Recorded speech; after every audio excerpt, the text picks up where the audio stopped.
This is Boricua Banks, and welcome back to Let's Play Virtue's Last Reward. In the last episode, we finished off the easiest and one of my favorite puzzle rooms in the game, the lounge.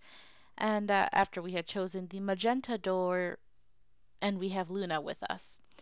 So that was fun. So now let's continue on and see what's going to happen next.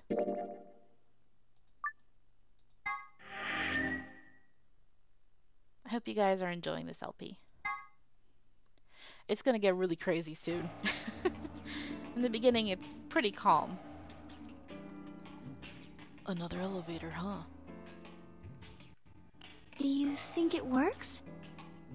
I certainly hope so. Don't know. Only one way to find out, though. Hey, someone's coming. Oh. I hear that. Well, hello there. Looks like Alice, Clover, Kay. And Dio, Quark, and Tenmyoji.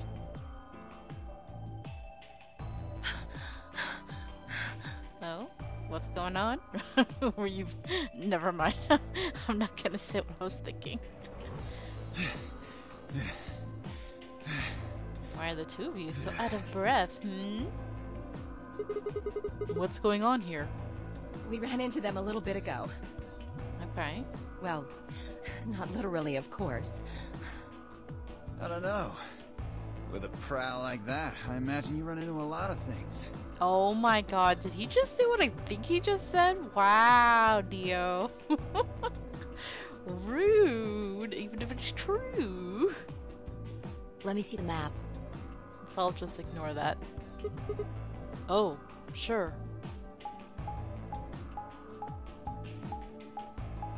Okay, what a long way to have to run. My lord.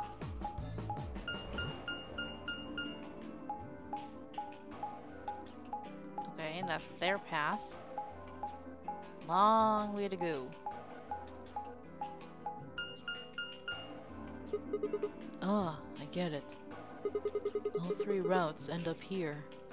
That's the same as the map we found in the infirmary. Infirmary? Oh, we found a map like that too. Ours was in the crew quarters. Oh. That's so. Sounds like you're in a ship or something, We found ours in the lounge. Maybe we should sit down for a bit and exchange information. No. I don't think we have time for that, right? There's plenty of time for that after we check out this elevator. Okay. And plus, there's nowhere to sit.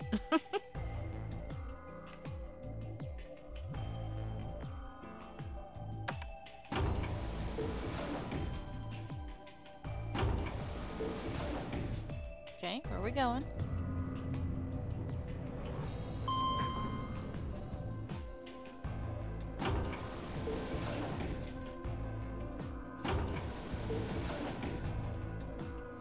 What the?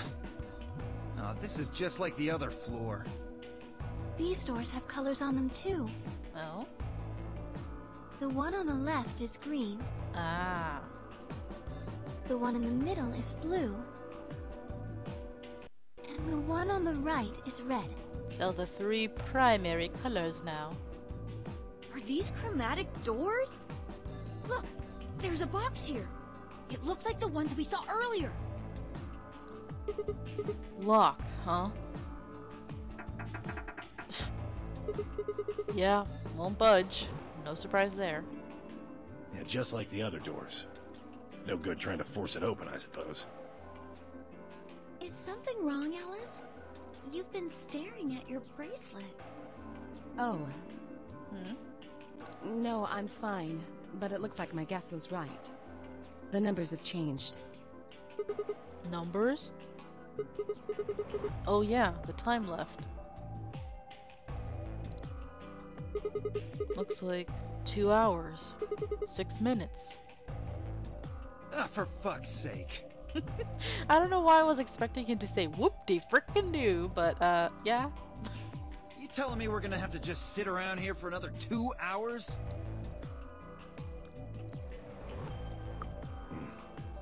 Looks like we don't have a choice then. We gotta head back. Quark, why don't you show them that note we found? Sure. Oh? Did it say something like supplementary rules?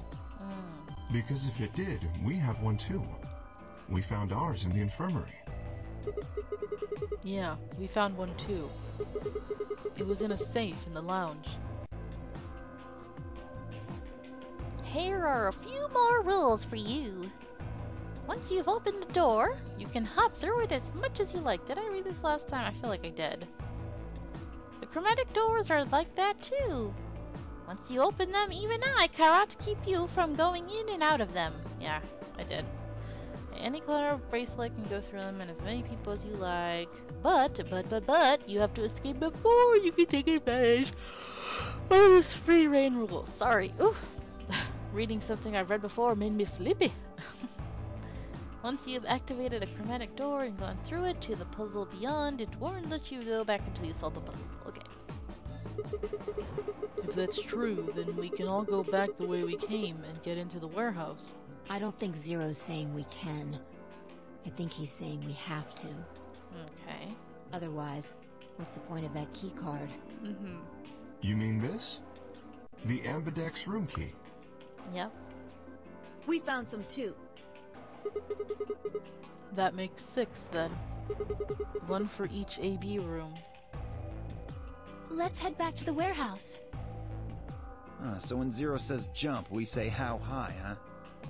What choice do we have, dude? Those bracelets have poison. If you don't like it, stay here. Stupid angry mutt watching the door sounds about right. Asshole. Ah, yes. No name calling, please, but I suspect that's going to continue to happen. Better hope I don't have rabies, you self-satisfied old turd. Well, what's it going to be? What's it going to be? It's going to be... oh, never mind. Are you going to go back with us? Or are you staying here by yourself? Alright, fine. I'm going.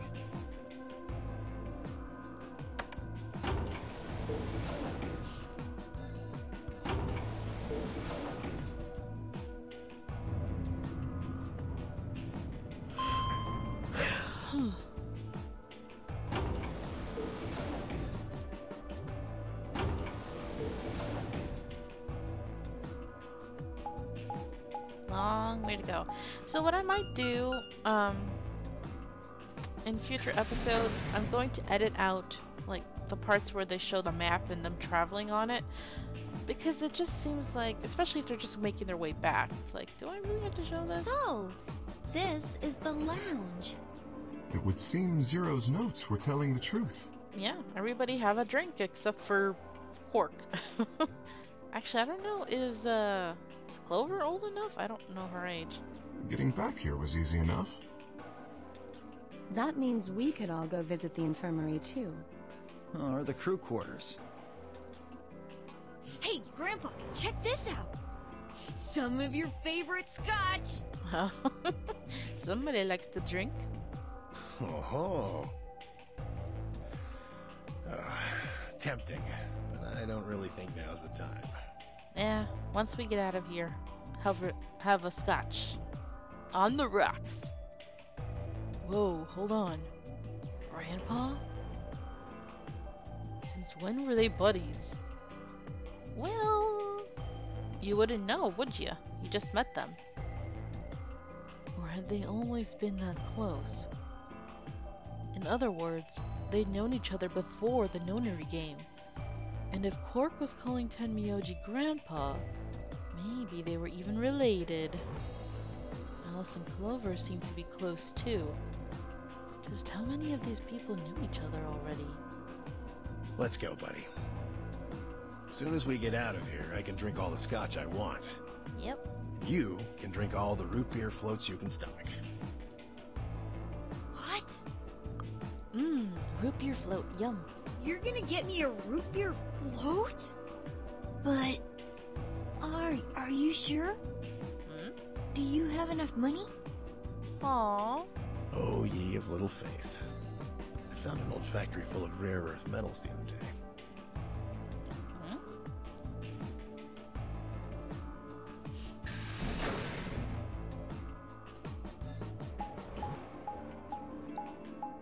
See, like this part, I would just edit this out. We need to go look at the infirmary and the crew quarters too.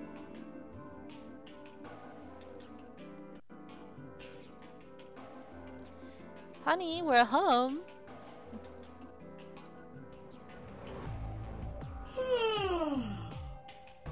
Don't do that. I'm already yawning for some strange reason.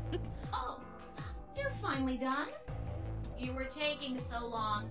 I hopped off for a little nap. For... yawning? Really? You're just a computer program.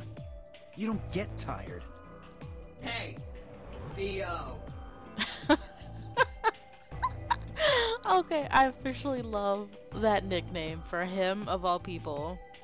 B.O. Body order. I love it. My temper's got a hair trigger, and you're awfully close to pulling it. So I'd watch my mouth if I were you. Threatening. Nice. Otherwise, Well, do you really need me to spell it out? Behave, Dio. Forget it. That's a good boy. Alrighty, let's get back to what we were talking about earlier. Namely, how do you get more BP? Mm-hmm. We go into the AB rooms, right? Look. We've got some keys for them right here. Kay and Quark have 2 each, so we've got 6 altogether. But who goes into what room? That doesn't really matter. Okay. Anybody can go into any room. But there are only 6 rooms. Didn't I tell you? The 2 members of a pair share the same destiny. Then you mean both members of a pair need to go into the same room? Yes. What do we do after we go into the room? Play a game. A game within a game. Boom! Inception music plays. Just like it says on the door. You play the Ambidex game! Okay. Wait, what's ambidex supposed to mean anyway? I would guess it's short for ambidextrous. Most use the word to refer to the ability to use both of one's hands, instead of favoring the left or right. But it can also be taken to mean someone who is duplicitous or two-faced. Ooh. It's a game of betrayal, then. Well, yes, I guess you could put it that way. Oh boy. Here we go, you guys. The juicy part. Then what's the Nonary game? That refers to the whole enchilada.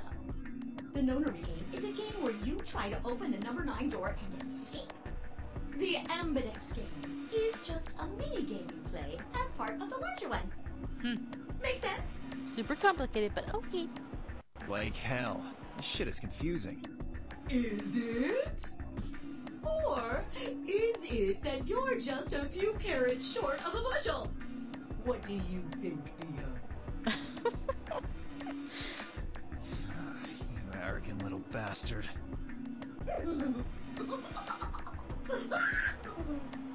He's so bad. Well, that's just how I am. So you better get used to it. Now, could I have you all move to the AB room, please? Gosh. Voicing Zero in this game would be so fun. Oh my gosh. Such a sassy little thing. I'll give you more specifics once everyone's inside. I wonder if they just told the voice actress, like, just do whatever you want. Just be sassy, you know? Just be silly and funny and sassy.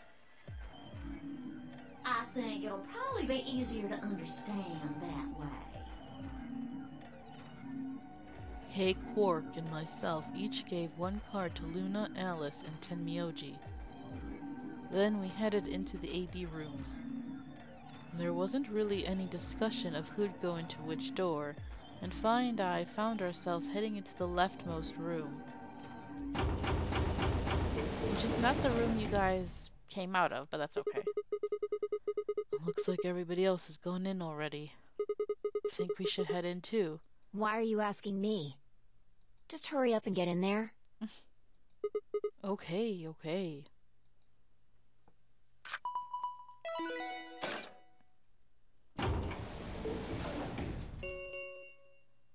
An ambidex gate has been opened.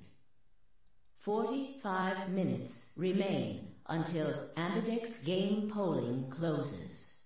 Oh, they have 45 whole minutes? Wow. What? This game's got a time limit too? What? What? Uh-oh.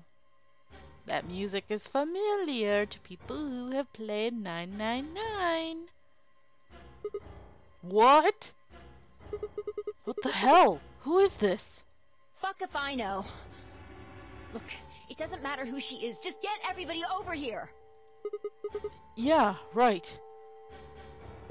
Hey, guys, get over here. We found someone. There's a lady over here. She's unconscious. Good thing we have an infirmary, apparently. I didn't wait for a response, just turned around and followed Fi into the room. We knelt down next to the woman and turned her over as gently as we could manage. All that greeted us was... oh, blood. At least it's not pink. She's covered in blood. I leaned down to listen at her mouth. Nothing, no breath. With shaking hands, I felt against her neck for a pulse. No movement, just cold skin, not skill.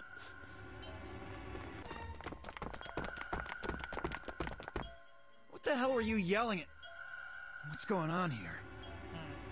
Is she? Quark, don't look. Somebody get Quark out of here. Okay. Come on, Quark. I think he already saw, but okay. Then she's... yeah. She's not breathing, and I can't find a pulse. Her body's already cold, so I'm guessing she was murdered a while ago. Now, who would have had time to even do that? That's the big mystery. Murdered? Does this look like an accident or a suicide to you? Looks like she was stabbed. Don't see a weapon around here, though. That means either the killer took it with them, or it was part of them. Part of them? Uh-oh. They all turn and look at Kay. Well, if someone was strong enough and they had metal hands, then they might be able to stab someone in the heart. Oh boy. What are you suggesting? It's just a joke. Fine. Now is not the time to joke, honey. Don't take it so seriously. Just a prank, bro. Whatever. If we examine the wound, we'll probably get a better idea of what the weapon was. Let's get her to the infirmary. She might be old, but she's still a woman. If we're going to do an autopsy, she should have some privacy. Yeah. Come on, boys, let's go. Alright. I mean, even a man would deserve privacy too, but okay. D.O.K. and I gingerly lifted the woman up and carried her to the infirmary. Perhaps he just didn't consider himself one of the boys, or maybe it was something else. But whatever the reason, Tenmyoji only stared. I mean, you don't need more than 3 guys to lift her. She's not that big, come on. His whole body was rigid, like a rope pulled almost to its breaking point. But it was his eyes that caught my attention. He wasn't staring at us, not quite. It was more like he was staring toward us, a smoldering spark of something burning silently behind his gaze. Kind of suspicious, huh? It wasn't until we were almost to the infirmary that I realized Tenmyoji hadn't spoken a single word since the moment we'd found the body. I turned to look back at him. He was following us at a distance, his breathing heavy and labored, and his movements slow and shuffling, as if his body was suddenly made of lead.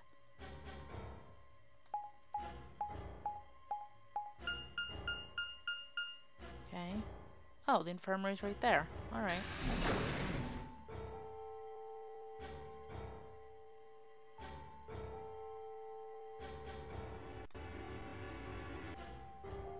The old woman's body was surprisingly light.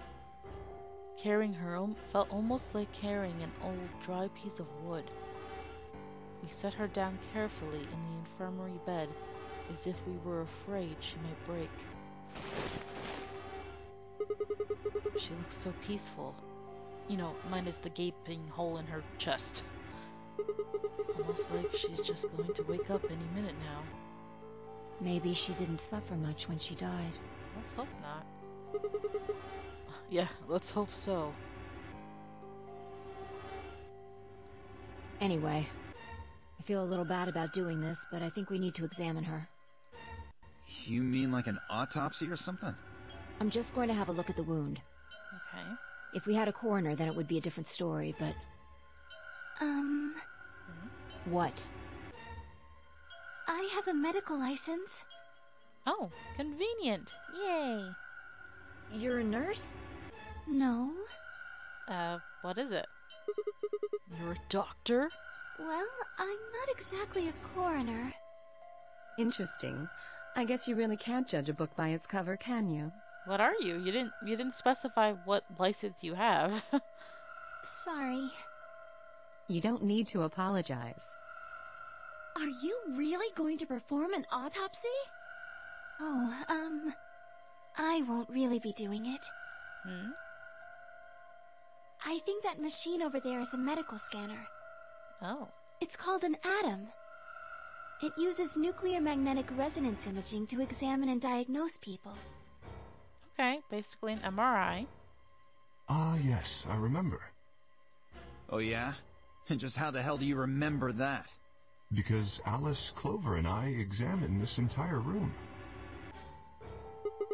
So you think you can use it to perform some kind of autopsy? Not how MRIs usually work, but who knows? Yes. I mean, with an MRI you could scan and look inside the body, sure. We'll see. I think I should be able to manage that.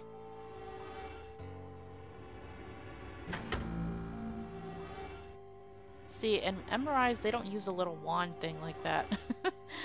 But who knows? This is the future, right? So Luna ran the scanner over the body, then turned back to the terminal. What was it at the beginning? It said 2029 or something like that? 28? I don't remember. What year? The display filled up with text, most of it rather technical. Sex female, estimated age 65 to 75 years, diagnosis deceased, cause of death exsanguination, basically the blood leaving the body. Estimated time of death 3 to 4 hours. Wow, that's something none of our computers could do. This is so detailed. Damage trajectory, weapon entered through 4th intercostal piercing heart, so the 4th rib. Wound characteristics, wound margin, clean, continuous, just one entry spot, I suppose. Wound angles, one sharp, one blunt. Wound cavity, 150 millimeters, 30 millimeters, 3 millimeters, okay. That's not very wide, just 3 millimeters. Very small object. Based on the characteristics described above, there is a 95% chance the wound was caused by a sharp, single-bladed instrument, like a scalpel, I'd say, maybe? Huh. Yeah, I don't really get it. What's it mean by instrument? Was she stabbed with a clarinet or something? Please, Sigma. It means a tool of some sort. A knife, probably. In other words, she was stabbed in the heart, right? Yes. Well, I suppose that clears me of suspicion. Sorry, but no. Why? Please, don't tell me you think my hand can somehow turn into a knife. I told you that was a joke. Then why am I still a suspect? We found the old lady in one of the AB rooms, specifically the one farthest to the left. Yeah. Before we went in there, only 2 other people had been in that room. Oh, that's the one that Kay and Clover were in. You and Clover. I see. Only one of you was conscious. Uh-huh. Fi, please, stop joking around. I assure you, there was no one else in that room besides Clover when I woke up. She must have been put there later. But how? When? I mean, the only time would be when everybody was off exploring the other rooms, but... But the door was locked, right? I don't think anyone could have gotten in without the key. Perhaps, but... There was a hatch on the ceiling, remember? But they closed it. Yes, there was. But Zero said he'd locked all the hatches. Well, if he was telling the truth, nobody could have gotten in there after you two left. Which means... You fucking bastard! Why'd you kill her, Kay? I knew it. You're him, aren't you? You're the real Zero. Wait a minute, please. Just calm down. You aren't making sense. Let's suppose I am Zero. Why would I do something that would obviously cast suspicion on me? Very good point. Well, because you figured we'd think that. And you'd throw us off the trail by doing the exact opposite. That's not a logical argument. Still, you do have at least half a point. Your argument doesn't confirm my guilt. But it does show us where we should be looking. The real Zero. The person who brought us here is likely the person who murdered that woman. Doesn't that seem like the most reasonable answer? I guess. Yeah, that makes sense. Okay. If Zero was the murderer, then they could open anything they wanted to. You know what I've been meaning to say every time I see her dressed like this? She reminds me of the Flintstones. Because a lot of them kind of dress like that. So she just reminds me of like another version of like Pebbles, like grown up or something. It's just weird. I mean, didn't Zero say something about that? I live in the master computer. That means all the electronic doors in this whole warren are under my control. Exactly. Also, consider this. If the murderer isn't Zero, why would the AI Zero stay silent? He told us that his job was to make sure the game ran smoothly. But now the unexpected has happened, and he says nothing. True. Why would he do that? If he can see everything we do, then he must know who killed the old woman. Yeah.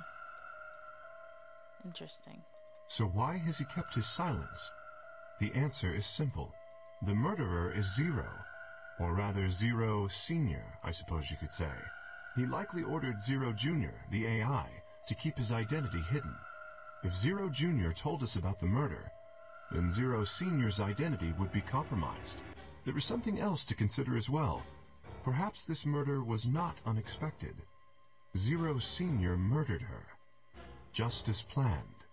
Death is only another part of the game. Ugh. Killing someone is just part of a game to him?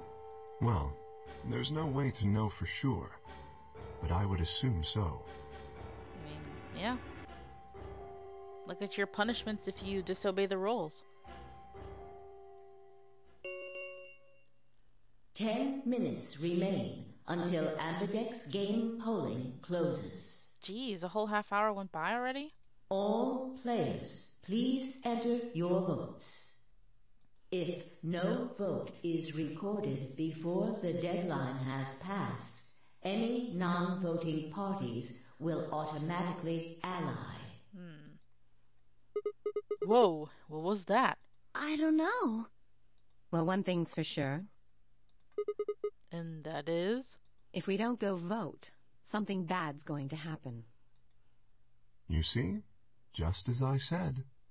Zero Jr. ensures the game continues, even though someone has died.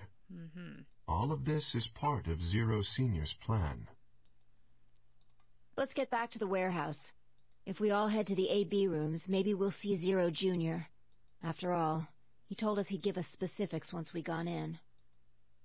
Alright.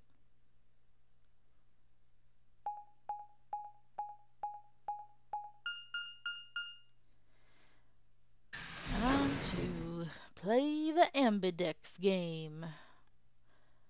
But we will be doing that in the next episode, you guys. Alrighty. So thank you guys so much for watching. I hope you're enjoying this. And until next time, have a nice day. Bye!